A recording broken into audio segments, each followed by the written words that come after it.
আজকে আমাদের হুগলিতে দারুণ একটা রেস্টুরেন্ট এক্সপ্লোর করলাম। আজকে আমি, মা, আমার ফ্রেন্ড অনি আর ওর মেয়ে, আমাদের ছোট্ট গিনি সবাই মিলে গেলাম রিভার সাইড রেস্টুরেন্টে। অনি রেকমেন্ড করেছিল এই জায়গাটা, আর গিয়ে তো আমি জাস্ট অবাক হয়ে গেলাম।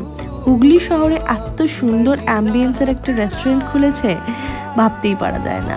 আর এই রেস্টুরেন্টটা প্রতাপপুরের কাছে, গঙ্গার ধারে এইরকম সুন্দর পরিবেশ খুব কমই পাবেন আপনারা, তার সাথে এত বড় জায়গা। আর গিনি তো খুব মজা পেয়েছিল, খালি ঘুরছে, বসছে, আবার বলছে চলো পার্কে যাই। যাই হোক, আর এখানে ইনডোর আর আউটডোর সব রকমের ব্যবস্থা আছে। কিন্তু খাবারে আমরা অর্ডার করেছিলাম coffee, dry chilli chicken, French fries and cheese ball. খাবারগুলো ছিল খুব টেস্টি। অল ওভার আমি তো ভীষণ ইমপ্রেসড, আর আউট অফ 10 আমি 8 তো দেবই। আপনারাও যারা হুগলির কাছে আছেন তারা নিশ্চয়ই যাবেন, আর এইরকম আরও রেকমেন্ডেশন পেতে গেলে আমার চ্যানেলটাকে সাবস্ক্রাইব করে দিতে হবে।